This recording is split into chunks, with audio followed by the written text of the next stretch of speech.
we're here with Matthew Bates talking about the current real estate market. And I mean, it's absolutely great. There's a lot of things going on right now, too. I just pulled all of the numbers, okay? And what I did was I pulled the active, the historic count of active listings. So we're always talking low inventory on the market and what that means to buyers, what that means to sellers.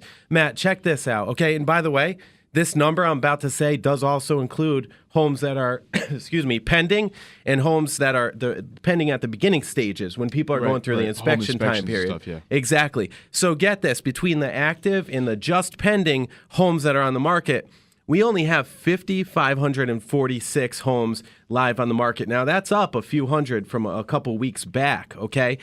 But check this out. This same time last year, in 2016, in January 2016, we had 8,561 active homes. So what does this mean for you if you're getting ready to sell? What does this mean for you if you're out there buying? Well, if you're getting ready to sell, what this means is you have way less competition. This is the best sellers market we've seen in its purest sense. Now, the numbers may not be where they were, how they were inflated in 04, 05, 06. Right. Okay? But they're not where they were in 08, 09, 010. Right. 10, 11, 12, you know? They're great, okay? And we're not so far off from, in some areas, from where we were. Right. Actually. Another thing is if you have a beautiful house, I mean, this is the time to sell it because there's not a lot of competition, like you said. Even if you have an ugly house, now is the time to sell it because ugly homes are going. They're flying off the shelf. Yeah. We can make a few tweaks. Even if you're broke, you're like, man, I got to get rid of this house. I've got a lot of equity in this thing. What can we do?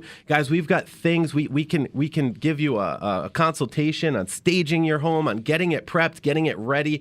Another thing that I want to do is I want to talk about this because I've had a lot of people ask me. Assessed value on a home versus the sold price. Okay, so, the assessment goes based off of what the town knows and what information they have. Now, there's a tax assessor that works for every town, city assessor, and they go around and they have a certain, 4 bedrooms, 2 baths, in-law, finished basement, whatever they know that's on record, they give a certain assessment, but they don't get to go into the house. So they don't get to check out, the hardwood floors, the central AC,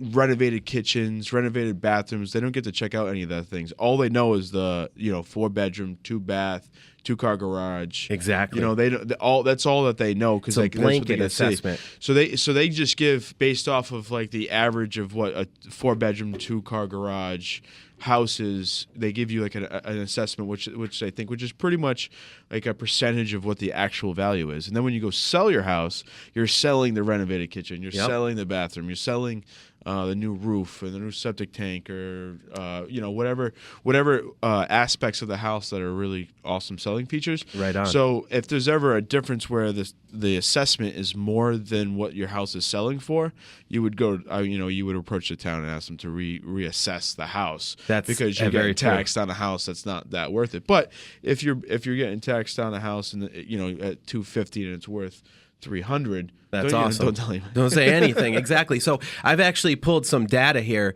and now keep in mind and what prompted me this is I have a client who has a beautiful home, okay, in one of the best neighborhoods in North Smithfield, okay, and the house is on a slab. Okay. The house is awesome. It's on a slab. Now, a slab is not a bad thing at all. I think a slab is actually good because it's less home to maintain, less home to clean. Right. You don't have to worry about water. It's got a lot of benefits. But in New England, traditionally, buyers are used to slabs.